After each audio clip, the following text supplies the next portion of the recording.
You may have been contacted by MarkWatch about the way that branded plants are listed on your website, print catalog, or in your availability.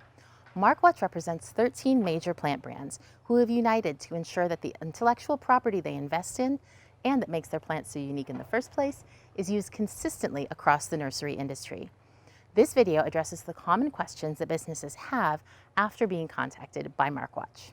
Why is MarkWatch asking you to change the way you list plants? A plant can be identified with a genus or species, and in many cases a trademark, a cultivar or variety name, and a plant patent. It's important to distinguish these four different aspects of a plant name and to note and use them appropriately.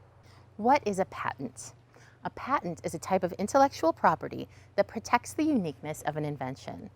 In the case of plants, the presence of a patent prevents anyone but the owner or someone licensed by the owner from producing the plant through cuttings and sometimes through other means as well. For this reason, including relevant patent information with a plant name provides important information to a buyer. Patented plants may be denoted in several ways. Typically, you'll see the initials PPAF, Plant Patent Applied For, or PPP, Plant Patent Pending, during the period that the Patent and Trademark Office is reviewing the application. Once the patent has been granted, it's assigned a patent number, and this is indicated with the initials PP for Plant Patent or USPP for United States Plant Patent along with the number. What is a trademark? A trademark is a word, name, logo, or phrase adopted and used by a company to identify its goods and services and distinguish them from the goods of others. Trademarks, also referred to as marks or trade names or brands, are usually designated with either a small TM or an R in a circle symbol. The TM usually designates an unregistered trademark, and the R in the circle symbol designates a registered trademark. Typically, the TM indicates that a registered mark has been applied for, and it will eventually change to the R in the circle once the USPTO has granted or registered the mark. Trademarks play an important role in commerce to establish brand identification. Trademarks are a legal form of intellectual property protection and are very valuable assets of their respective owners. It's important to include the TM or registered trademark symbol wherever possible to inform the public of the owner's rights and to protect the value of the trademark.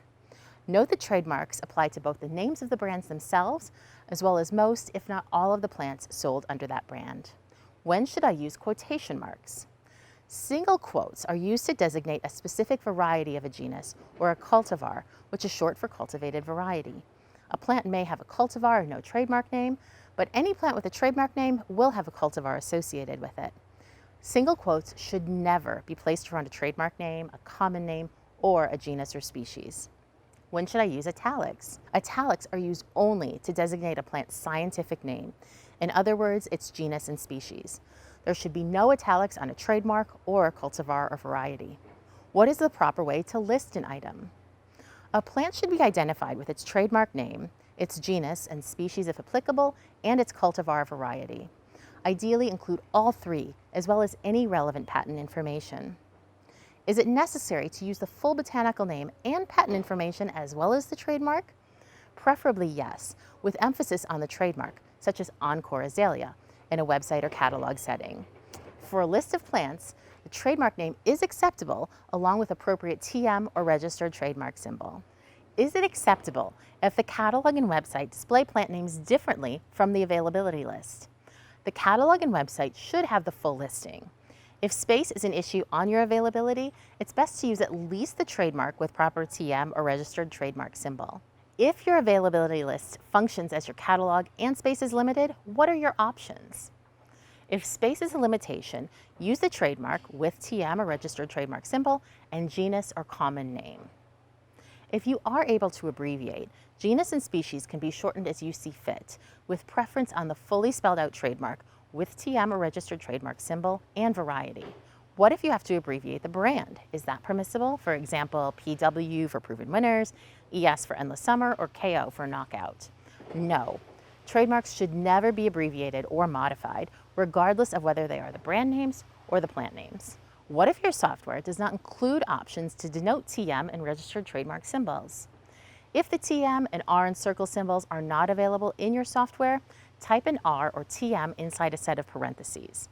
You can also use a keyboard shortcut on Windows computers by holding down the Alt button while typing 0153 for TM and Alt 0174 for registered trademark. When listing a series, is it okay to use the series name as a heading and list the varieties below without repeating the series name? Yes, this is acceptable. Do I need to repeat the trademark in the body of the text description if it's in the header? Or can I just type Drift Roses without the registered trademark symbol if the symbol is in the primary spot in the header? Ideally, use the TM or registered trademark symbol with the trademark all the time. If that's not possible, use the trademark with a TM or registered trademark symbol in the first or most predominant portion of the page text. In this case, the trademark name must begin with a capital letter. Must I include the brand's logo in my catalog or website, and if so, where can I get it? Ideally, yes, especially for catalogs and websites. Downloads for all of the logos are available on MarkWatchPlants.com. If you have a brand column on your availability, you can put a small logo in place of text. As with all trademarks, the logo should never be modified or distorted.